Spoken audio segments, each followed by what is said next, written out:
తన పక్కన తన కుడి పక్కన నేను పక్కన ఆయన మీరు తోడుగా ఉన్నట్టు ఉంటారని నమ్ముచున్నాం నా దేవా. అయ్యా మీకే స్తుతులు స్తోత్రాలు చెల్లిస్తున్నాం ప్రభా. యవన కాలంలో నా తండ్రి నీ మార్గంలో నడవడానికి సహాయం చేయండి ప్రభా. నాయన తను చేయి పట్టుకొని మార్గంలో నడిపించండి ఏసయ్యా. అయ్యా మీకే స్తుతులు స్తోత్రాలు చెల్లిస్తున్నాం ప్రభా.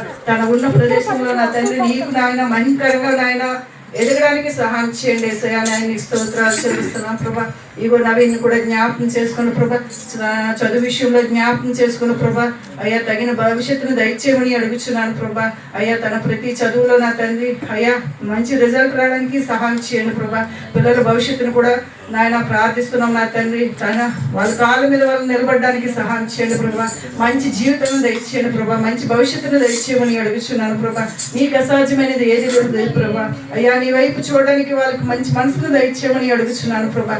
నీవు మాత్రమే లోకంలో ఆధారం ప్రభా. ఎవరి మీద నాయన ఎలాంటి ఆశ లేకుండా ప్రభా నిన్ను ముందు పెట్టి ఆయన నడిచే భాగ్యాన్ని నీ బిడ్డలకు దయచేయమని అడుగుచున్నాను ప్రభా. అయ్యా ఇంటిని ఇంకా ముందుకు నాయన అభివృద్ధి పరచమని దీవించమని ఆశీర్వదించమని అడుగుచున్నాను ప్రభా. అలాగే గంగని అప్పులసలను కూడా జ్ఞాపకం చేసుకోండి ప్రభా. అయ్యా వృద్ధాప్యంలోని బిడ్డలను జ్ఞాపకం చేసుకోండి ప్రభా. అయ్యా తగిన జీవితాలు తగిన మంచి ఆయుష్ని ఆరోగ్యం నుంచి నడిపించండి ప్రభా. వాళ్ళ కష్టాన్ని నాయన ప్రతి విషయంలో నాయన తోడు నీడకుండా నడిపించండి ప్రభా. అయ్యా ఈ సమయంలో నా తండ్రి అయ్యా మీరు సహాయంగా వాళ్ళకు ఉండమని అడుగుచున్నాను ప్రభా. అయ్యా బిడ్డలకు సహాయకరంగా ఉండడానికి సహాయం చేయండి ప్రభా. అయ్యా తల్లిదండ్రులు వారు కూడా నా తండ్రి బిడ్డలకు సహాయకరంగా ఉండడానికి సహాయం చేయండి ప్రభా. అయ్యా మీకే స్తుతులు. అయ్యా ఒకరికొకరు అర్థం చేసుకుని ఒకరికొకరు లోబడే జీవితాన్ని దయచేయమని అడుగుచున్నాను నా తండ్రి. అయ్యా కుటుంబం మొత్తం నీకు నా తండ్రి నీ యందు భయభక్తులు కలిగిన జీవితాలను దయచేయమని అడుగుచున్నాను ప్రభా. అయ్యా మిగతా కుటుంబస్తులు అందరి కొరకు ప్రార్థిస్తున్నాను నా తండ్రి. ప్రతి ఒక్కరిని ఆయన నీ యందు భయభక్తులు కలిగిన జీవితాలు నేర్పించమని అడుగుచున్నాను యేసయ్యా. అయ్యా మీకే స్తుతులు స్తోత్రాలు చెల్లిస్తున్నాం ప్రభా. ఇక్కడికి వచ్చిన ప్రతి ఒక్క బిడ్డని జ్ఞాపకం చేసుకోండి ప్రభా. ప్రతి ఒక్కరు హృదయాన్ని జ్ఞాపకం చేసుకోమని యేసయ్య పరిశుద్ధ నామంలో సమర్పించుకుంటున్నాం తండ్రి.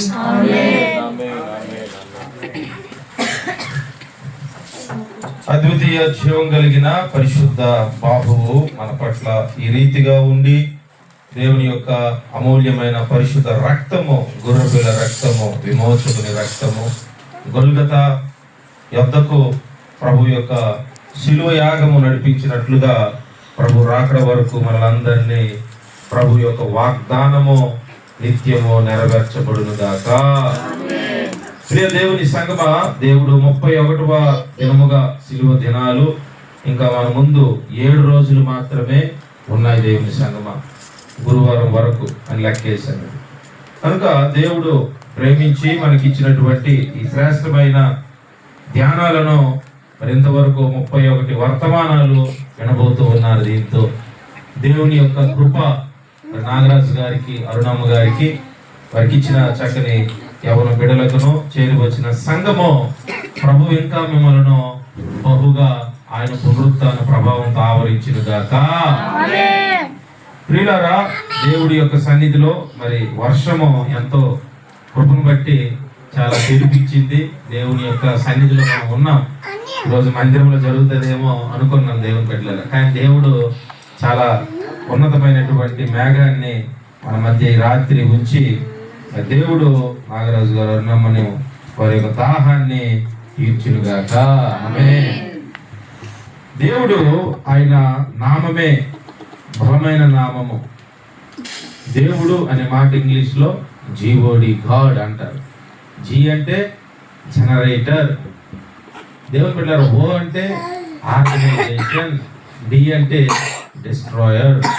అంటే ఆయనే జనరేటర్, సృజించువాడు, ఆర్గనైజేషన్ పరిపాలించువాడు, డిస్ట్రాయర్ ఆయనే లయపరచువాడు. దేవుని బిడ్డలారా, అది డిక్షనరీ యొక్క మీనింగ్. కానీ నిజానికి దేవుని బిడ్డలారా, ఎవరో మనుషులు పెట్టే అర్థాలు ఆయన కాదు, కానీ ఆయన గొప్ప ప్రేమ అయి ఉన్నాడు. ఆమేన్. ఈరోజు దేవుని యొక్క గొప్పతనాన్ని తెలియక, దేవుని యొక్క మంచితనము తెలియక, దేవుని యొక్క అంతరంగంలో ఉన్నటువంటి తెలియక, ఆ దేవుడు ఏం దేవుళ్ళండి అన్నటువంటి నాస్తికులు ఉన్నారు. దేవుడు లేడు అన్నటువంటి పరిస్థితిలో కూడా వెళ్ళిపోయిన అందులో కూడా ఉన్నవారు ఉన్నారు.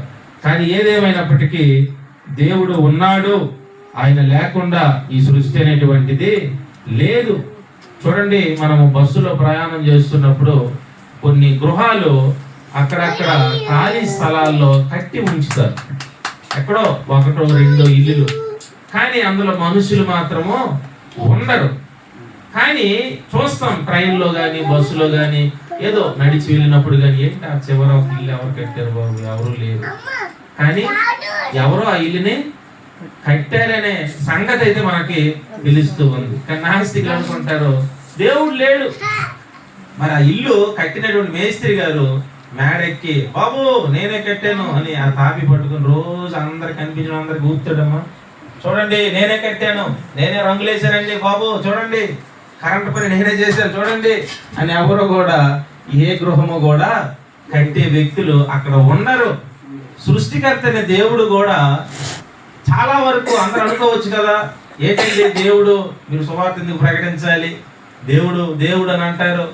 ఆయన ఇలా అంటే కలగజేసినప్పుడు అందరూ కూడా నన్ను నమ్ముకోండి అని ఒక్క మాట పలికితే అందరి మనసులు ఒకసారి ఆయన వైపు తిరగవారు. చాలా సులువు కదా, దేవుడికి ఎందుకు ఈ కష్టం, దేవుడికి ఎందుకు తన పిల్లలకి ఎంత ఇబ్బందులు. ప్రియులారా, దేవుడు మనందరికీ స్వేచ్ఛనిచ్చాడు, దేవుడు మనందరికీ స్వతంత్రాన్ని ఇచ్చాడు, దేవుడు మనందరికీ వ్యక్తిగతమైనటువంటి అద్భుతమైనటువంటి విశాలతను కలగజేశాడు. ఆమేన్. ఇది అనుగ్రహించి ఆయన ప్రేమను బట్టి మనల్ని మరమ్మతులుగా, మరబొమ్మలుగా, రోబోలుగా ఆయన రిమోట్ తో నడిపించట్లేదు. కానీ నీ అంతటి నువ్వే ఈ లోకంలో ఉన్నదంతా సమస్తము కూడా వ్యర్థమే, ఇదిగో నేను దేవుణ్ణి గెలవాలి, దేవుడి యొక్క కార్యాలను నేను ఈ లోకంలో ప్రభుపక్షమున గెలిచి అపవాదిని ఓడించాలని ప్రతి క్షణము కూడా మనం బ్రతుకుదుము గాక. ఇలా బ్రతకాలి అంటే మన జీవితాల్లో దేవుని బిడ్డలారా సిలువను నమ్మి చూడు. ఈరోజు దేవుడు మనతో మాట్లాడుతున్న అంశము సిలువను నమ్మి చూడు. Believe in the cross to see. దేవుడిని మనము ఎలాగో చూడలేము, కనీసం సిలువనైనా మనము చూద్దాం. దేవుణ్ణి నువ్వు చూడగలవు ఎప్పుడంటే మొదట సిలువను నమ్మితే, ఆ తరువాత నువ్వు తప్పకుండా ఆయన చూడగలవు. ఆమేన్. సిలువ అనేటువంటిది ప్రపంచమంతా కూడా, ఈ లోకమంతటికి కూడా ఇప్పటికి కూడా చూస్తూనే ఉన్నారు సిలువను. ఆ మధ్య కాలంలో కొంతమంది దేవుని బిడ్డలారా చాలా మందిరాలు పడగొడుతూ ఉన్నటువంటిది మనం చూస్తూ ఉన్నాం. మందిరాలు తలుపులు కూలుస్తున్నది మనం చూస్తూ ఉన్నాం. మందిరాలను కిరోసిన్ పోసి, పెట్రోల్ పోసి వారు తగలబెడుతున్న చూస్తూ ఉన్నాం. అంటే వారు తగలబెడుతుంది మందిరాన్న దేవుని బిడ్డలారా గోడల్లా, బాహ్యమైన గోడలు మాత్రమే. మందిరం ఎవరు? ఇప్పుడు మనమే. దేవుని యొక్క ఆలయాలు మనం దేవుని బిడ్డలారా. ఈ రిపోర్ట్లన్నీ కూడా మనల్ని భయపెట్టడానికి వస్తూ ఉన్నాయి. కానీ మందిరం పైన ఉన్న సిలువ మీద ఒకడు ఎక్కి ఎంత ఘోరంగా దాని మీద యూరిన్ పోసి ఉన్నాడు. వాడికి వెంటనే కొన్ని గంటల తర్వాత మొత్తం దేహం అంతా కూడా ఒక రకమైన మంటలు వచ్చేసాయి. దేవుని బట్టి ఇలాంటి వార్తలు మాత్రం ఎవరో కూడా బయటికి పంపించట్లేదు. అంటే మనల్ని భయపెట్టించే వార్తలు అయితే బయటకు వస్తున్నాయి, కానీ ప్రభువుకి వ్యతిరేకంగా జీవించిన వారికి, సిలువను లేకపోతే బైబుల్ తగలబెట్టిన వారికి, మందిరాలు తగలబెట్టిన వారికి ఏ విధమైన శిక్ష దేవుడు ఇచ్చాడో ఆ వార్తలు బయటకు వస్తున్నాయా? అవి రావట్లేదు. అవి వస్తే ప్రపంచం అంతా మారిపోద్దని భయంకి అసలైనవి దాచేస్తున్నారు, వ్యర్థమైనవన్నీ కూడా బయటికి పంపుతూ ఉన్నారు. ఏది ఏమైనా దేవుని బిడ్డలారా, ఈరోజు ఆ సిలువను మనమే మోస్తూ ఉన్నాం, ఆ సిలువను మనం చూస్తూ ఉన్నాం, ఆ సిలువను మనము నమ్ముతూ ఉన్నాం. కాబట్టి ఈ సిలువ యొక్క శక్తి నిజంగా ఈ జీవితాంతము కూడా నడిపించును గాక. ఎందుకంటే 10వ అధ్యాయము మత్తయి సువార్తలో శిష్యులకి ఏమంటున్నాడు? ప్రతి దినము మీరు మీ సిలువను ఎత్తుకొని వెంబడించండి. ఇక్కడేమో సిలువ యాగం జరిగేది మత్తయి సువార్త 27 అయితే, చెప్తున్నది 10వ అధ్యాయం. అంటే సిలువ ఇది ఎంత అద్భుతమైనటువంటిదో, ఆ సిలువ కోసమే ప్రభు ఈ లోకానికి వచ్చాడని ముందుగానే శిష్యుల్ని సిద్ధపరుస్తూ ఉన్నాడు. ఆమేన్. ప్రియ సంగమా, అంటే అదేదో బరువు మనము గతంలో 3వ రోజు 4వ రోజు అనుకుంటాను, అక్కడ మనము నక్షత్రం వాళ్ళ ఇంట్లో మాట్లాడాము. అక్కడ శాస్త్రులు పరిసయ్యులు వారు మాత్రము బలమైనటువంటి ఆజ్ఞలు మనుషుల మీద పెడతారు, వారు చిటికెలు వేనంత కూడా అది ఎత్తారు అనే మాట ఎక్కడో మరి 4-5 ఇంట్లో మాట. ఇక్కడ దేవుని సంగమా, సిలువను మీరు మొయ్యండి అని అందరికి చెప్పి ప్రభువు మాత్రము సిలువ ఎక్కకొని ఉన్నాడా? సిలువ ముందుగా చెప్పాడు, ప్రతిదినం మీ సిలువను ఎత్తుకోండి అని చెప్పిన ప్రభువే బాహాటముగా ఆయన సిలువను మోసాడు. ఆమేన్. అంటే మన ప్రభువు, మన దేవుడు, మన రక్షకుడు ఆయన చెప్పి చేయించుకున్నవాడు కాదు, ఆయన చేసి చూపించే దేవుడు. ఆమేన్. ఈరోజు మనము కూడా లోకానికి ఏంటంటే చెప్పేవారు కాదు, కానీ మనం ఆచరించి, మనము అది జీర్ణించుకొని, మనము పాటించి అందులో ఉన్న ఆనందాన్ని ప్రజలకు చూపించడమే. చప్పట్లు సోదరాలు చేద్దాం. హల్లెలూయా. ప్రియ సంగమా, అది నేటి క్రైస్తత్వం, అది నేటి క్రిస్టియానిటీ, అది నేటి సిలువ గొప్పతనము.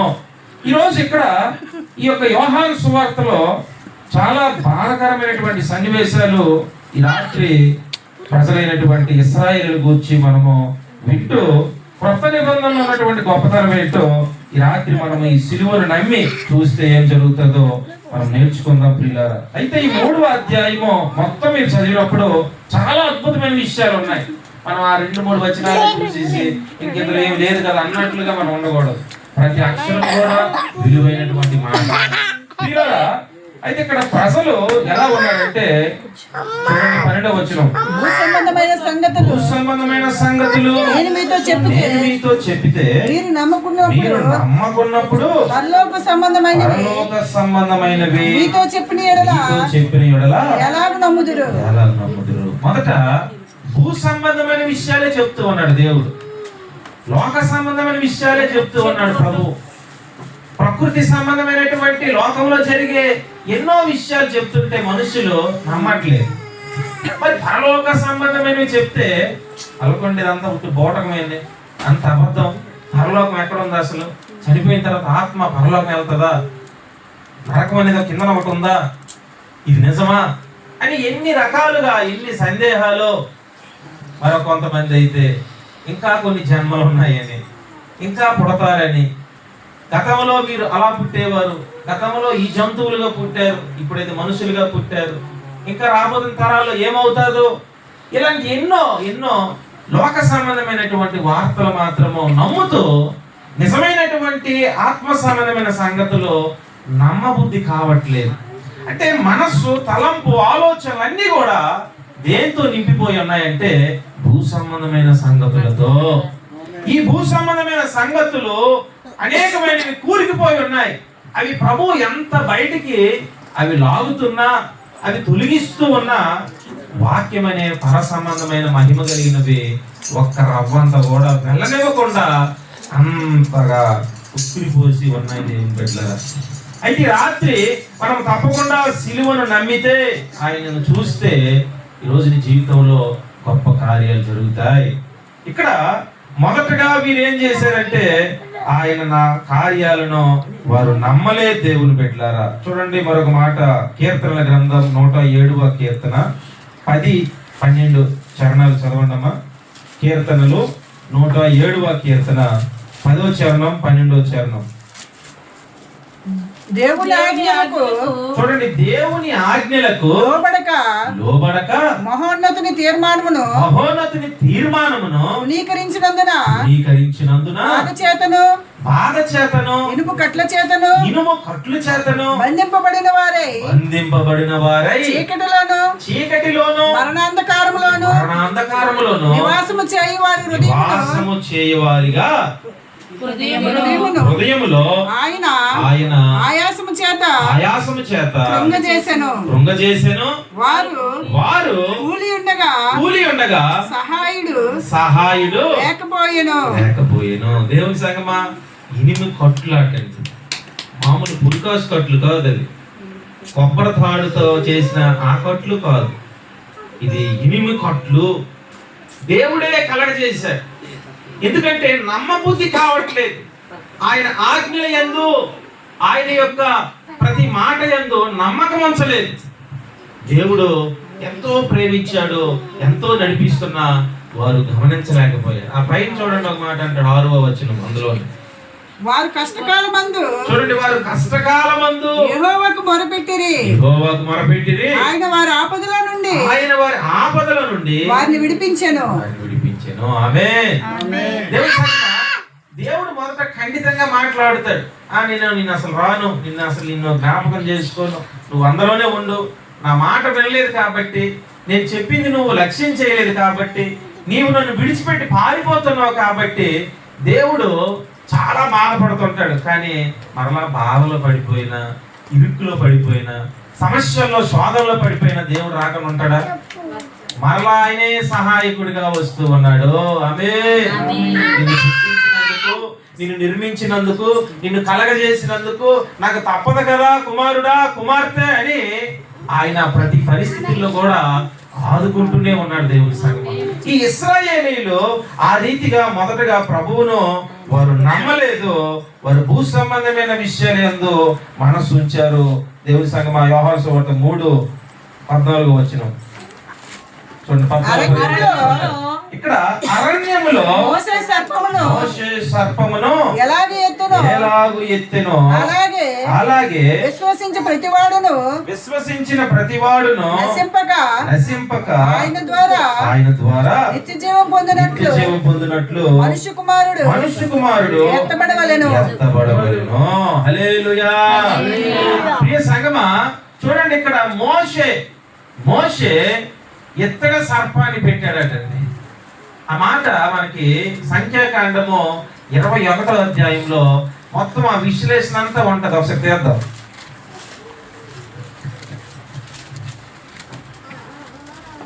సంఖ్యాకాండము 21వ అధ్యాయము 4వ వచనంలో వారు ఏదోము దేశమును చుట్టి పోవలెనని హోరు కొండ నుండి ఎర్ర సముద్ర మార్గమున సాగినప్పుడు ఆయాసము చేత జనులు ప్రాణము సొమ్మసిల్లెను. ఇక్కడ జనులాట ఆయాసము, మార్గములో ప్రయాణాల్లో ఆయాసం వచ్చేసింది. అంటే ఇదేదో ఒప్పస వ్యాధి కాదు దేవుని పెట్టారు. ఇదే ఆయాసము. ఏ ఆయాసం అంటే నడిచి వారి యొక్క పాదాలైతే పాలు తేళ్లు కానాను వైపు నడుస్తున్నాయి, కానీ హృదయం మాత్రము వెనకున్నటువంటి ఐగుప్తు వైపు నడుస్తున్నారు. ఇదేంటి, ఒకే మనిషి 2 రకాలుగా నడగలరు ఎప్పుడైనా? ఇటు 2 అడుగులు, అటు 2 అడుగులు, అటు 2 అడుగులు, ఇటు 2 అడుగులు అయితే ఎప్పటికి వెళ్తాడు ఇంటికి? ఎప్పటికి కాదు కదా, ఇన్ని వాళ్ళ తాత మొత్తాలు వచ్చిన సరే తీసుకెళ్ళలేదు. దేవుని సంగమా, హృదయమేమో వెనక్కి నడుస్తూ ఉంది, కాళ్ళేమో ముందుకు నడుస్తూ ఉన్నాయి. మనసంతా ఐగుప్తులోనే ఉంది, తలంపులంతా ఐగుప్తులోనే ఉన్నాయి. అక్కడ ఉల్లిపాయలు, కీర దోసకాయలు, అక్కడ చేయబడినటువంటి ఆ యొక్క ఫరో ఇచ్చే ఆహారం మీదే మనసు ఉంది. కానీ వీరికి దేవుని సంగమా, నిజానికి పాలు తేలు ప్రవహించే కానానికి అమ్మా ఎన్ని రోజులు ప్రయాణం చేశారు వీళ్ళు? 40 సంవత్సరాలు. 40 గంటలు కాదు, 40 సంవత్సరాలు. ఈరోజు 40 సంవత్సరాల వయసు ఇక్కడ ఉన్నటువంటి పరిస్థితి అంటే ఇన్ని సంవత్సరాలు ఎంత వాడిని అయిపోయినకి 40 సంవత్సరాల ఊరి బాబోయ్. నిజానికి 3 రోజులు ప్రయాణం అంటది. 3 రోజులు లేక 2.5 రోజుల్లో ఇప్పుడు మనకి యెరూషలేము వెళ్ళే వారందరూ ఆ ఐగుప్తు, ఎర్ర సముద్రం, కానాను, ఉప్పు సముద్రం ఇవన్నీ కూడా ఎన్నెన్నో అద్భుతమైనవన్నీ చూస్తూ ఉన్నారు. 2.5 రోజులు వెళ్ళిపోతూ ఉన్నారు. కానీ ఆ రోజుల్లో 40 సంవత్సరాలు దేవుడే ఈ హృదయాలు తిరిగినటువంటి వారికి వెంటనే పంపించకూడదని షార్ట్ కట్ కూడా ఉంది కదా. ఆ షార్ట్ కట్ లో కూడా వెళ్ళిపోతారని దేవుడు వీళ్ళు చుట్టూ తిప్పుతున్నాడు. చిన్నప్పుడు సామెత, ముఖ్య ఎక్కడ ఉందరా బాబు అంటే ఇలా తిప్పి ఇలా చూపిస్తారు అన్నట్లుగా వీళ్ళని 40 సంవత్సరాలు తిప్పాడు దేవుని పెట్టారా, అయినా ఊరు రావట్లే. హల్లెలూయా. చాలా మంది మార్గ ఆయాసం వచ్చేస్తూ ఉంది. కారణం ఏంటంటే మొదటిది వారేమో పాదాలు ముందుకు నడుస్తున్నాయి, కానీ కారణము హృదయం వెనక్కి నడుస్తూ ఉంది. రెండవది వారికి ఉన్న లక్షణం ఏంటంటే సిలువను చూడకపోవటానికి వారిని సనుగుడు బ్యాచ్. ప్రతి క్షణము ఈ మర్మరింగ్స్, ఈ యొక్క గొనుగుతూ ఉన్నటువంటి పరిస్థితి ఎంత బాధాకరమో.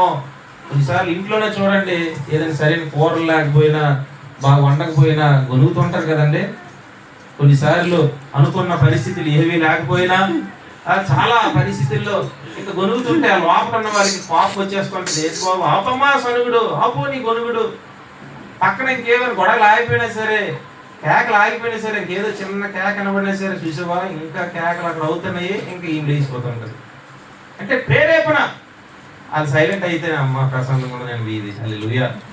దేవుని బిడ్డలారా, మళ్ళీ ఏమైనా మళ్ళీ సౌండ్ ఇంక సాయంత్రం కూడా మళ్ళీ రిపీట్ అయ్యిందా, మళ్ళీ ప్రారంభం అయింది, మళ్ళీ ఇంకెక్కడ లోపల నుంచి బయటికి. మళ్ళీ ఈరోజు మరి భూమి మీద ఉన్నటువంటి ఈ సనుగుళ్ళకి పరలోకంలో దేవుడికి అట చాలా పిచ్చి కోపం వచ్చేస్తుంది. ఆయనకి చాలా ఎక్కువగా కోపం వచ్చేది 3 విషయాలు. దేవుని బిడ్డలారా, దేవునికి ఎక్కువ కోపం తెప్పించే 3 విషయాలు ఏంటి తెలుసా? మొదటిది లోక సంబంధమైన విగ్రహారాధన. విగ్రహారాధన మొదటిది. రెండవది ఆయన కోపం తెప్పించేటువంటిది దేవుని బిడ్డలారా వ్యభిచారము. మూడవది ఆయన కోపం తెప్పించేటువంటిది ఈ యొక్క సనుగుడు. సనుగుడులో వీళ్ళు ఎంతమంది రాలిపోయారంటే నిజంగా చాలా ఘోరము. వాళ్ళు ఏమంటున్నారు ఇక్కడ 5వ వచనం, ఈ 21వ వచనం. కాగా ప్రజలు దేవునికిని మోషేకును విరోధముగా మాట్లాడి అరణ్యములో చచ్చుటకు ఐగుప్తులో నుండి మీరు మమ్మల్ని ఎందుకు రప్పించితిరి? ఆహారం లేదు. మీరు ఏమంటారు? ఇక్కడ ఆహారం లేదు, నీళ్లు లేవు, చూడండి, చవిసారములు లేని ఈ అన్నము మాకు ఏమంటారు చూసారా? మన్నానట చవిసారము లేని ఆహారం అంటున్నారండి. నీరు లేవు అంటున్నారట. దేవుని బిడ్డలారా, వీరు రోజుకి 50 కోట్ల లీటర్ల నీరు తాగేవారట. అయ్యా, ఇశ్రాయేలీలు రోజుకి 50 కోట్ల లీటర్ల నీరు అటండి. 50 లీటర్ల కోట్లు అనమాట. ఎవరు అందించగలరు అన్ని కోట్లు? 50 కోట్ల లీటర్లు. దేవుని సంగమా, ఎన్ని ప్రభుత్వాలు కలిస్తే ఎన్ని ట్యాంకులు పంపించగలవు? నిజంగా వీరు ఇంత అద్భుతమైనటువంటి ఆహారము చవిసారం అంటున్నారట. అదట వారికి తిని అసహ్యం వేసేసిందంట. వారికి ఏమో నీరే లేదంటూ ఉన్నారండి. ఇది సత్యమా అసత్యం? అయితే దేవుడు చేసిన కార్యాలన్నీ మీరు ఏం చెప్తున్నారో? సత్యం అని చెప్తున్నారా, అసత్యం అని చెప్తున్నారా? అసత్యం అని చెప్తూ ఉన్నారు. అంటే త్రాగి నీరు లేవంటున్నారు, తిని ఆహారం లేదంటున్నారు. మాకు ఎందుకు ఈ అరణ్యంలోకి చంపడానికి తీసుకొచ్చావా? మాకు అక్కడ సమాధులు లేవనా?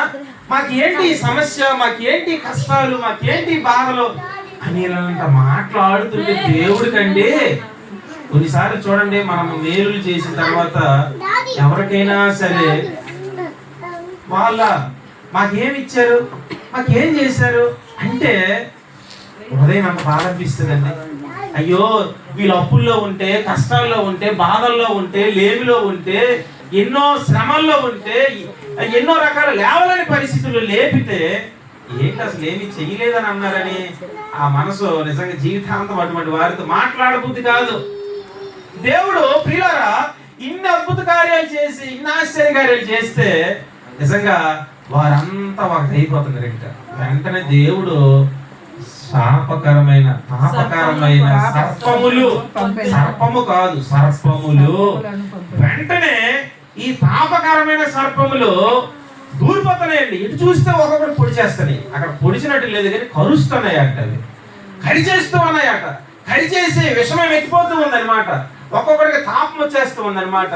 ఒక్కొక్కడు చనిపోతూ ఉన్నాడు. అయ్యో ఏంటి ఘోరం అనుకొని ఆ సర్పములు ఎన్ని పిల్లలు, మరి ఎన్ని రకాల భయంకరమైనటువంటి ఆ లక్షల్లో ప్రజల్లోకి ఎన్ని వేల సర్పాలు వెళ్ళిపోయాయో, మరి ఎన్ని వందల సర్పాలు వెళ్ళిపోయాయో, లేకపోతే ఎన్ని లక్షల సర్పాలు వెళ్ళాయో. దేవుని పెట్టారా, ఇక్కడ వీరేమో ఎక్కడ చూసిన గాయాలు అయిపోతూ ఉన్నాయి. వెంటనే దబ్బును పడిపోతూ ఉన్నారు. రే మామ, రే తమ్ముడు, రే చెల్లి అంటే ఎంతమంది పిలిచినా ఇంకేంటి విషం ఎక్కిపోతుంది. వెంటనే నొరగలు కక్కి చనిపోతూ ఉన్నారు. వెంటనే మిగిలిన వారు, అయ్యో ఎందుకు ఈ సరిగమరా బాబు, ఎందుకు ఈ గొరిగాము, అయ్యో దేవుడు చేసిన గొప్ప కార్యాలకు ఎందుకు ఇలా జరిగిందని పరిగెత్తి మోషే దగ్గరికి వెళ్ళి, నాయకుడా అహరోను, దయచేసి మా కొరకు ప్రార్థన చేయండి, చనిపోతున్నారు చాలా మంది.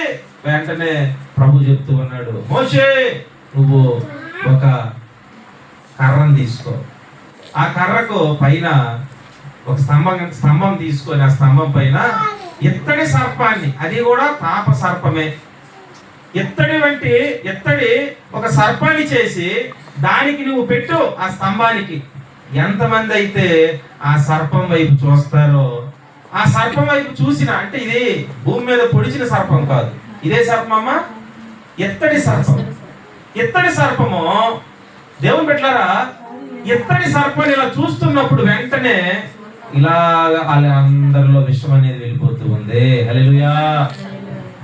చూడండి సంగమా, ఇక్కడ ఎంత అద్భుతమైనటువంటి విషయం అంటే, ఆ ఎత్తడ సర్పాన్ని చూసి, అయితే ఇత్తడి సర్పాన్ని స్వస్థత ఇచ్చిందని ఆ ఇత్తడి సర్పానికి ఎవరైనా పూజలు కానీ సాగిలు పడ్డారమ్మా?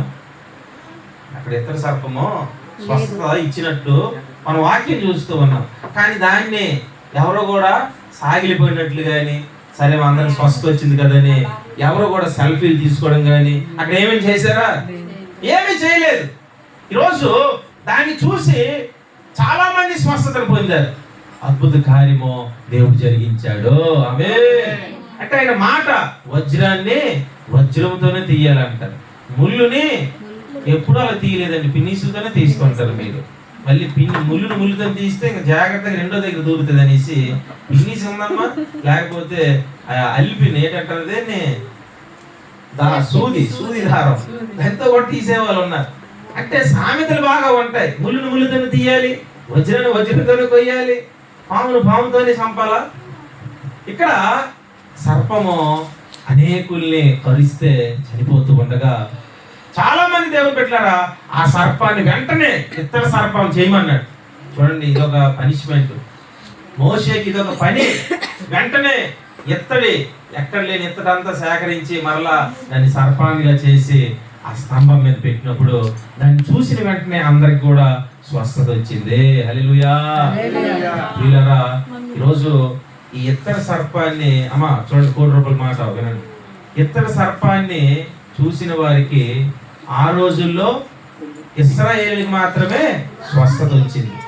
ఇప్పుడు అదే ఇత్తడి సర్పాన్ని పెట్టి ఈ పొలాల్లో ప్రాంతాల్లో పాము గాట్లకి, బాబు ఆ ఇత్తడి సర్పం చేస్తారు, ఇక్కడే ఉన్నాను నేను, ఇంటికి వెళ్ళి ఇత్తడి తీసుకొచ్చు మనం పెడితే స్వస్థత వస్తుందా? ఎవడికి రాదు, ఎవడికి మేలు లేదు, లాభం లేదు. దేవుని పెట్టారు, ఆ ఇత్తడి సర్పము కేవలము ఇశ్రాయేలీలకు మాత్రమే. హల్లెలూయా. ఇత్తడి సర్పాన్ని 12 గోత్రాలకు మాత్రమే. స్తోత్రం. అయితే కొత్త నిబంధనలో ఇత్తడి సర్పాన్ని చూడక్కర్లేదు, కానీ సిలువ మ్రాను మీద ప్రాణం పెట్టినటువంటి యేసయ్య సిలువను, ఆ యొక్క సిలువను మనము చూస్తే గోత్రాలే కాదు, భూమి మీద ఉన్న స్తోత్రాలు చెప్పేవారందరికీ స్వస్థతే. చపలుడి స్తోత్రాలు చెల్లించి హల్లెలూయా. అంటే 12 గోత్రాలకు మాత్రమే ఇత్తడి సర్పము.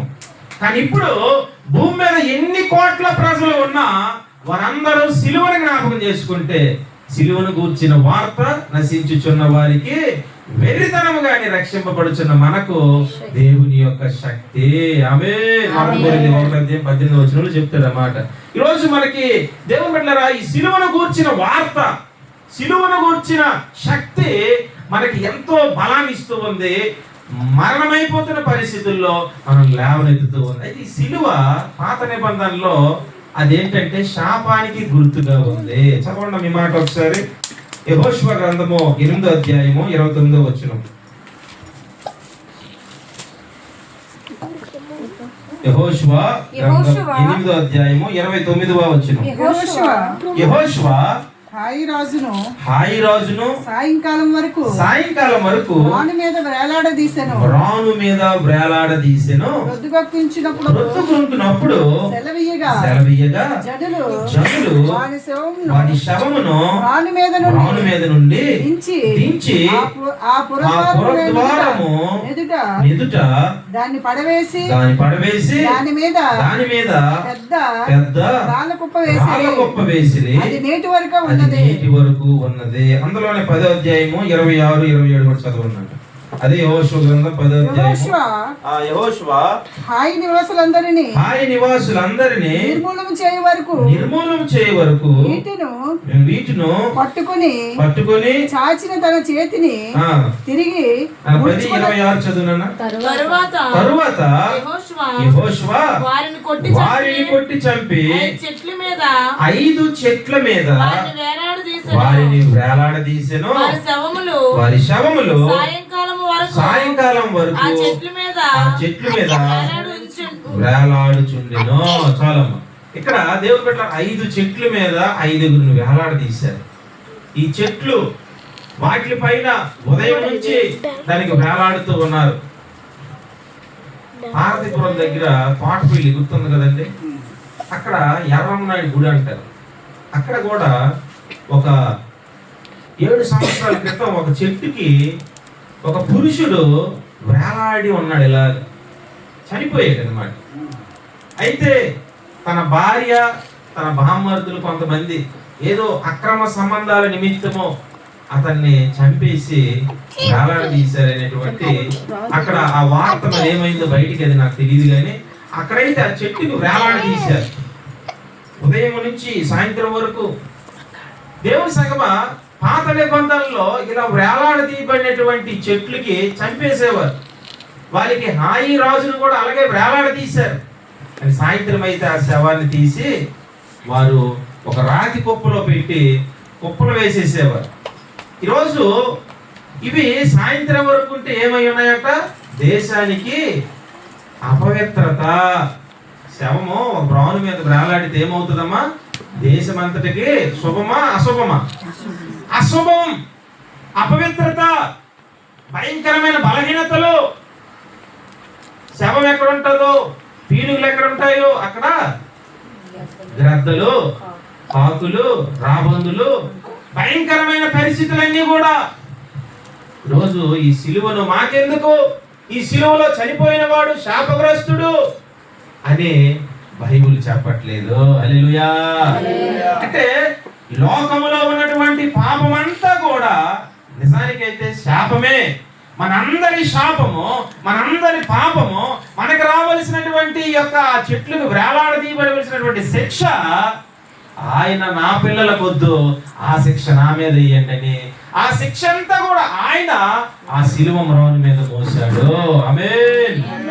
దేవుని సంగమా, ఈరోజు ఆ సిలువను ఎవడో కూడా చూసినా ఇంట్లో ఉంటున్నాయి సిలువలు, మందిరంలో ఉంటున్నాయి సిలువలు, ఉంగరాల మీద, దేవుని సంగమా పుస్తుల తాడుల మీద, చాలా మంది బీరువాల్లోనూ, చాలా మంది దేవుని సంగమా మరి వేలాడుతున్నటువంటి ఆ యొక్క హారాలు గాను. అంటే ఈ సిలువ దేవుడు నీకు శుభముగా మార్చాడు. ఆమేన్. పాత నిబంధనలో ఎవడు వేలాడినా అది సాయంత్రం తీసేయాలి అంతే. ఆ కర్ర మీద గాని, ఆ మాను మీద గాని ఎవడు వేలాడినా అది అపవిత్రత.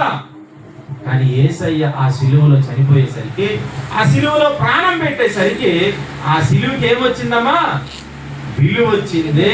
ఆమేన్. కలువరి సిలువ, సిలువలో విలువ నాకు తెలిసినదా, కలుషము పాపి కరుణను చూపి నన్ను వెదకెనుగా.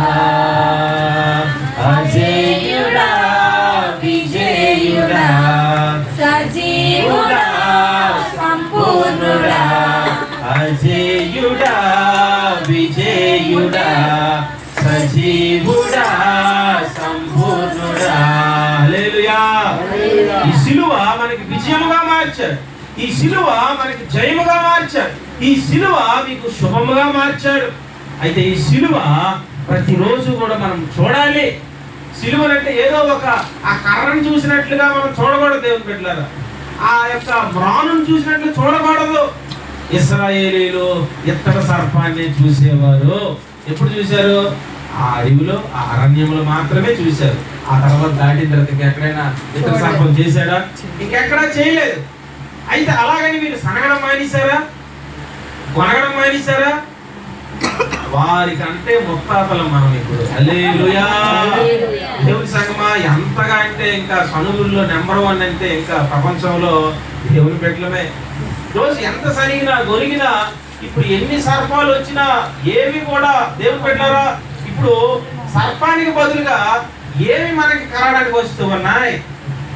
ఇది ఒక భయంకరమైన సన్నివేశం. ఆ రోజుల్లో వారికి తాపకరమైన సర్పాలు వచ్చాయి. ఈ రోజుల్లో పాపకరమైనవి రోజు నీకు ఏం వస్తూ ఉన్నాయి? రోజు మనము మొదటగా ఆ సిలువను చూడాలంటే ఏముండకూడదు నాన్న?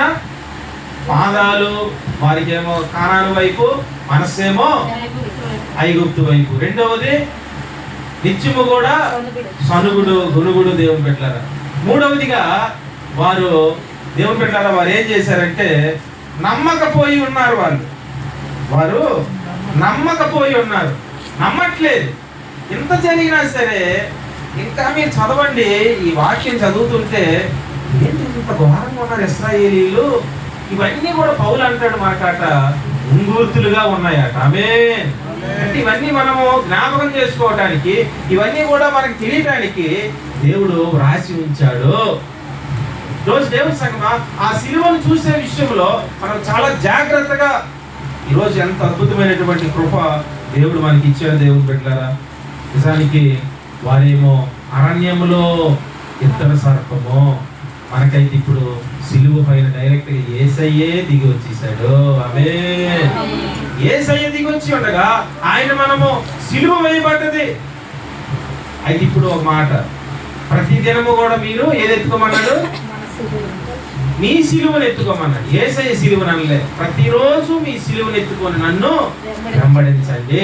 అంటే సిలువ ఇలా వేయబడినప్పుడు దేవుని బిడ్డలారా ప్రతిరోజు మనం గుర్తు చేసుకోవాలి. ఈ చెయ్య మేకులు ఉంటాయి, కాలికి కూడా మేకు ఉంటుంది, అయితే ముళ్ళు కిరీటం ఉంటుంది. మనం ప్రతిరోజు కూడా జ్ఞాపకం చేసుకోవాలి, నాకు సిలువ మేకులు వేస్తాను కదా, ఈ చేతులతో నేను నచ్చినవి ఫోన్లో ఎలా చూడగలను, ఎలా టైపింగ్ చేయగలను. ఈ కాళ్ళు ఆల్రెడీ మేకు ఉంది కదా, నేను ఎలా జీవితాంతం ఈ సిలువ పట్టుకున్నాను అంటే సిలువ మీద మనం ఉన్నాం. సాయంత్రం అయితే సిలువలో నుంచి దించి ఆ శవాన్ని పాతి పెట్టాలి. కానీ ఇప్పుడు సిలువను మరి మనం మోస్తూ ఉన్నాం. సిలువను ఎంతవరకు మోయాలి? జీవితాంతం కూడా మనం మోయాలి. అంటే ఈ సిలువకు మనకు ఆల్రెడీ లోకానికి మనకు మేకులు వేయబడ్డాయి. ఈ చేతులు తీయలేము మనం, ఈ కాళ్ళు నచ్చినట్లుగా నడవలేము. దేవుని పెట్టారా సిలువ వేయబడ్డమంటే అదే అనమాట. అయ్యా నేను సిలువ వేయబడ్డాను, నన్ను మీరు ఎవరో కూడా పిలవద్దు, నేను చనిపోయాను, క్రీస్తే నా యందు జీవించునని పౌలు అంటాడు అనమాట. అంటే నేను లోకానికి సిలువ వేయబడ్డాను అనేటువంటి అర్థం. ఎంతమంది మనము సిలువ వేయబడిన వారు అయితే దేవుని సంగమా ప్రతిరోజు కూడా ఈ యొక్క నూతనమైనటువంటి ఆయన యొక్క శక్తిని మనం చూస్తాము. ఇక్కడ వారు చాలా అద్భుతమైనటువంటి జీవితాన్ని అయితే కలిగి ఉన్నారు, కానీ వారి మనస్సు ఐగుప్తు వైపు నడిపించబడుతూ ఉండేది. ఈరోజు మనము కూడా మందిరానికి వస్తూ ఉన్నాం, దేవుని సన్నిధికి వస్తూ ఉన్నాం. ఎంత త్వరగా లోకంలోకి ఇలా అంటే వాడు వచ్చి విన్న వాక్యాన్ని అంతట్లో కూడా ఎత్తుకుపోతూ ఉన్నాడు. ఎన్ని ప్రసంగాలు విన్నా ఒక్క చిన్న శ్రమ వచ్చేసరికి, చిన్న స్వాగం వచ్చేసరికి ఆ వాక్యం తాలూకు సారాంశము ఒక్కరిలో కూడా నిలవట్లేదు. దేవుని బిడ్డలారా మరి మనము దేవుడికి ఆ సిలువను జాగ్రత్తగా చూస్తూ ఉన్నామా, నిర్లక్ష్యంగా చూస్తూ ఉన్నామా? దేవుని సిలువను నిజంగా మనం అనుభవపూర్వకంగా మోసినప్పుడు మన ముందు ఎన్ని పాపకరమైన శ్రమలు వచ్చినా, కష్టాలు వచ్చినా నువ్వు సనగవు, నువ్వు దేవుని బిడ్డలారా వ్యతిరేకంగా మాట్లాడవు, వ్యతిరేకంగా నడవు. దేవుడు ఇక్కడ ఎంత అద్భుతమైనటువంటి ఆయన యొక్క బిడ్డలుగా నమ్మిక ఉంచారు. ఇక్కడ యెహోషువ నిజంగా దేవుని బిడ్డలారా 31 రాజుల్ని గెలిచాడండి. ఎంతమందినమ్మా? 31 రాజుని. కానీ ఎప్పుడైతే ఆ గుంపులోనే వ్యతిరేకమైన వాడు అక్కడ ఉన్నప్పుడు ఈ 31 రాజులు గెలిచాడు, కానీ ముందులో మాత్రము ఆ హాయి అనే ఊరికి వెళ్ళేసరికి ఓడిపోయాడు. కారణం ఏంటి? ఈరోజు గుంపు అంతా మనం ప్రార్థన చేస్తున్నాం. ఒక్కరు కానీ సనిగిన వాళ్ళు వచ్చినా, లోకం వైపు అడుగులు వేసిన వారు వచ్చినా, పాపములు బ్రతికిన వారు వచ్చినా ఏమవుతుంది? సంఘమంతా కూడా ఏక మనస్సు రాదు. ఏమంటాడు మత్తయి 18:19, మీరు భూమి మీద 2-3 ఏకీభవించిన నామములో ఏది బంధిస్తే అది బంధించబడును, ఏది విప్పితే అది విప్పబడును అని సండే స్కూల్ మాట్లాడలేదు. మత్తయి 18:19 దేవుని పెట్టారు. ఆ భూమి మీద 2-3 ఏకీభవించి అని అంటున్నాడు. ఏకీభవన్ అంటే ఒకే ఇల్లుగా మనం ఉండాలి. దేవుని పెట్టారా, ఎప్పుడైతే మనము ఏకీభవిస్తామో అద్భుతమైనటువంటి సహాయం దేవుడు మనకి ఇస్తాడు. ఆమేన్. అట్టి కృప మనము సిలువను జాగ్రత్తగా నమ్మి చూసినప్పుడు ఇంకా గొప్ప కార్యాలు మన జీవితాల్లో, సంఘంలో జరుగుతాయి. అట్టి అద్భుతమైనటువంటి అభిషేకము 44 ఇంట్ల మీదకి కూడా వచ్చును గాక. వకీళ్ళు తక్కువైనా ఆ వకీళ్ళు ఎప్పుడో నామమాత్రముగా వచ్చారు అనుకోండి, ఎవరు పెట్టారా, ఒక ఏసీ రూమ్ లో 100 మంది నుంచి ఒక కరోనా బ్యాక్టీరియా తీసుకొస్తే ఏమవుతుందమ్మా? మొత్తం అందరికి కూడా వస్తుందా లేదా? లేకపోతే ఏదో ఒక ఇన్ఫెక్షన్, లేకపోతే ఏదో ఒక దగ్గుతున్న వ్యక్తి వచ్చాడు అనుకోండి, ఆ రూమ్ అంతా కూడా అందరికి కూడా దగ్గులు వస్తాయి లేవా? అంటే ఈ యొక్క వైరస్ ఉన్నటువంటి ప్రభావం అటువంటిది. కాబట్టి పాపము ఇంకా వేగంగా అనేకుల్ని లోకములో లాగేస్తుంది అన్నమాట. కాబట్టి ప్రియ సంగమా, మనము దేవుని యొక్క బిడ్డలుగా సిలువనే చూడాలి, చూసేటట్లుగా మన కుటుంబాన్ని మనము నడిపించుకోవాలి. అటువంటి నమ్మకం కూడా మనకు ఉండాలి. ఎందుకంటే లోకంలో అపనమ్మకం ఎప్పటికప్పుడే కలగజేస్తారు. చూడండి, ఒక చివరి మాట, 1 యోహాను 3:8 చదవండి. 1 యోహాను రాసిన పత్రిక 1 యోహాను 3:8 పేతురు తర్వాత ఉంటారు. అపవాది మొదటి నుండి పాపము చేయుచున్నాడు గనుక. చూడండి, వీడు ఏం చేస్తున్నాడట? పాపము చేయుచున్నాడు. పాపము చేయువాడు అపవాది సంబంధి. అపవాది యొక్క స్త్రీలను లయపరచుటకే దేవుని కుమారుడు ప్రత్యక్షమాయెను. హల్లెలూయా. ప్రభువు ప్రత్యక్షం ఎందుకు అయ్యాడు? అపవాది క్రియలు అంట పాపము చేయడానికి ప్రేరేపిస్తున్నాడు రోజును. వాటి డ్యూటీ అదే. దేవుని పెట్టారా, 40 రోజుల సిలువదేనాల ఉపవాసమా, సాయంత్రకాల కూడికల, పాటల, భజన, అబ్బా చాలా బాగుంది. సరే, 40 రోజులు అయిపోయిన తర్వాత రా మరలా లోకంలో మరలా వచ్చే సంవత్సరం 40 రోజులు ఉండు. ఈ మిగిలిన దినాలంతా నాకు ఇవ్వు, నువ్వు నా బిడ్డవి, ఇది ఇవంతా ఎక్కడికి పెడతావు, ఏమైపోతావు, ఇవన్నీ చేయలేకపోతే నువ్వు భరించలేవు, ఈ పాపం నీ కోసమే, మనమంతా ఒకటే. దేవుని బిడ్డలారా, వాడు భక్తులు ఎంతో మందికి ప్రేరేపింపజేసి పాపంలోకి తీసుకెళ్ళిన వాడు. ఈరోజు 10 ఆజ్ఞల్లో నిన్ను వలె నీ పొరుగు వారిని ప్రేమించు, చీపురైనా పొలవైనా ఏది కూడా ఆశించకో, నీ పొరుగు వారి భార్యను నువ్వు ఆశించకో అని చెప్పాడు. మరి దావీదు 10 ఆజ్ఞల్లో ఏ ఆజ్ఞ తప్పిపోయాడమ్మా? లాస్ట్ ఆజ్ఞ తప్పిపోయాడు. 9 ఆజ్ఞలు పాటిస్తే ఎట్లా? చివరి ఆజ్ఞ ఫెయిల్. ఈరోజు 10 ఆజ్ఞలు మనం పాటించుదుము గాక. మనము ఆజ్ఞలు కొన్ని మాత్రం ఎంచుకొని కొన్ని మాత్రం మనం రావాలి కాదు ప్రభు, ఇది ఇంకెవరికి ఇచ్చిన అంటే అవదది. ప్రతి అక్షరం మీద మన ఆత్మ ఉండును గాక. ప్రతి వచనము, ప్రతి అధ్యాయము, ఈ 66 పుస్తకాలు ఉన్నటువంటి ఆయన మనకి ఇచ్చిన ప్రతి మాట మనము నెరవేర్చాలి, మనం జీవించాలి.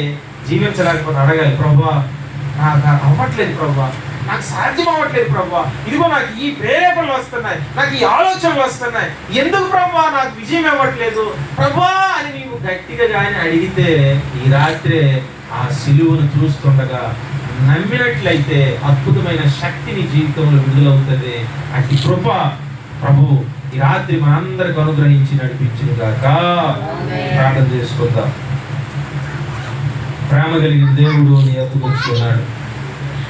ఇశ్రాయేలీయులు చాలా సనిగారు, వెనక్కి నడిచే మనసుతో ఉన్నారు, వారు నమ్మిక ఉంచలేకపోయారు. ఈ 3 లక్షణాలే వారి జీవితాన్ని పతనం చేశాయి. ఈరోజు నువ్వు నడుస్తూ ఉన్నావు, పాటలు పాడుతూ ఉన్నావు, వస్తూ ఉన్నావు, కానీ సణుగుతూ ఉన్నావా? ఏ విషయంలో సనుగుతూ ఉన్నావు? ఆయన నిన్ను పుట్టించిన దేవుడు నీకు ఏది ఇవ్వాలో ఆయనకి తెలుసు. నువ్వు నిజంగా ఆయనని ఆ సిలువను చూస్తే, నువ్వు నమ్మి చూస్తే తప్పకుండా నీ జీవితంలో ఆలస్యం అవుతూ ఉందంటే ఏదో ఒక అద్భుత కార్యానికి ఉంచాడు. మన జీవితంలో చాలా బాధకరమైన విషయము, మన ఆత్మ ఎక్కడో పెట్టి మన శరీరం మాత్రము కొన్ని సందర్భాల్లో అప్పగించుకుంటే మిగిలినవి ఆయన పూర్తి చేయలేడు. ప్రియులారా, ప్రభు ఆయన సంపూర్ణుడు, మీరు సంపూర్ణులు కావండి అని అంటున్నాడు. మన ప్రభువు పరిపూర్ణుడు, సంపూర్ణుడు, మీరు కూడా సంపూర్ణులు, పరిపూర్ణులు అవ్వండి అంటూ ఉన్నాడు. ఈరోజు మనం అసంపూర్ణతో మనము ఉంటే ఆయన సంపూర్ణుడైనటువంటి చిత్తాన్ని చేయలేము. ఇది కష్టమే, కానీ ప్రభువుకు అడుగుతాం. ప్రభువుకు సాధ్యము. ఏ పాపాన్ని మనం జయించలేకపోతూ ఉన్నాము, ఏ అజ్ఞానాన్ని మనం కలిగి ఉంటూ ఉన్నాము, ఏది మన వలన దేవుని నామానికి ఆయాసకరంగా ఉంటుందో ప్రభు ఈ రాత్రి మనకు విడుదలిస్తాడు. అందుకే ఈ సిలువ ధ్యానాలు, ఈ సిలువ శక్తిని మనం పొందుకుందాం. ఎత్తడి సర్పాన్ని నువ్వు చూడక్కర్లేదు. ఇప్పుడు ఈ రాత్రి నువ్వు కంచు సర్పాన్ని చూడక్కర్లేదు, ఇనుము కట్ల వైపు చూడక్కర్లేదు, పాపకరమైన బాధల వైపు నువ్వు చూడక్కర్లేదు. నీ కొరకు ప్రాణం పెట్టిన ఆ సిలువను జ్ఞాపకం చేసుకో. ఆ సిలువలో ఆయన బలియాగాన్ని జ్ఞాపకం చేసుకో. ఆ సిలువలో ఎందుకు ఆయన నలిగిపోయాడో, ఎందుకు అసలు శాపకరమైనటువంటిది, ఆ యొక్క వేలాడబడినటువంటిది దేశానికే అరిష్టం. అది అటువంటి మన అరిష్టాలన్నీ, మన శాపాలన్నీ ఆయన నీకు దీవెనగా, శుభములుగా మార్చిన గొప్ప దేవుడు ఆ సిలువనే జాగ్రత్తగా చూడమంటూ ఉన్నాడు. మహోన్నతుడా, మహాగణుడా, ఈ రాత్రి మీరు మాకు ఇచ్చిన ఉపదేశము, అరణ్యములో వారు రాలిపోయారు. అరణ్యములో వారు అరణ్యాన్నే చూశారు. వారు దేవా 40 సంవత్సరాలు అయినా వారి ప్రాణము ఆయాసము, వారి ప్రయాణాల్లో ఆయాసము, వారు తిన్న త్రాగిన ఆ ప్రభువా దినములకి 50 కోట్ల లీటర్ల నీరు తాగినప్పటికీ ఆ దేవా ఇది భూమి మీద ఎవరికి సాధ్యము? దినదినము ఆ బండ వారి వెనకే నడుచుకొని వచ్చింది నాయన. దినదినము ఆ ప్రభువా పూరేళ్ళు, అయ్యా అద్భుతమైన దేవదూతలు తిన్న ఆహారము, ఆ ప్రభువా వారికి ఎన్నో శ్రేష్టమైనవి, వస్త్రాలే మాయలేదు కదా, చెప్పులే అరగలేదు కదా. మా ప్రభువా వారి యొక్క జీవితాలు ఎంత అద్భుతంగా, ఉదయమేమో అయ్యా నా ప్రభువా మేఘస్తంభముగా ఉన్నావు, రాత్రేమో అగ్నిస్తంభముగా ఉన్నావు. వారిని మా ప్రభువా ఏవి కూడా కీడులు ఏవి రాకుండా ఎన్ని శత్రువుల నుండి తప్పిస్తే ఏమి ఇవ్వలేదు, ఏమీ చేయలేదని మా ప్రభువా నిన్ను ఎంత బాధపడ్డావో. కన్న తండ్రి, మీ బిడ్డలుగా మేము ఏ విషయంలో మా ప్రభువా మేము వెనక్కి నడుస్తూ ఉన్నాం, ఏ విషయంలో నమ్మట్లేదు, ఏ విషయంలో నా దేవా దివన తండ్రి సణుగుతూ ఉన్నాం. ఈ 3 లక్షణాలు ఈ రాత్రి మా ప్రభువా ఏ ఒక్కరిలో ఉండకున్నట్టు మీరు కోరుకున్న ఆత్మీయ అయ్యా నా ప్రభువా సిద్ధాంతాలే, లక్షణాలే మేము నిత్యము బదులు ఉన్నట్లుగా ప్రియుడు నా ప్రభు నాగరాజును బట్టి, అరుణమును బట్టి నా ప్రభువా మీరు ఇచ్చినటువంటి నాయన కుమార్తెను, కుమారుడు వారి యొక్క చదువుల్లో మీ అద్భుతమైన అభిషేకం ఉంచండి. మరొకసారి చేరువచ్చిన సంఘాన్ని మీరు బలపరచండి. పాపకరమైనవి, ఆయాసం కలిగినవి యేసు నామములో ఉనికి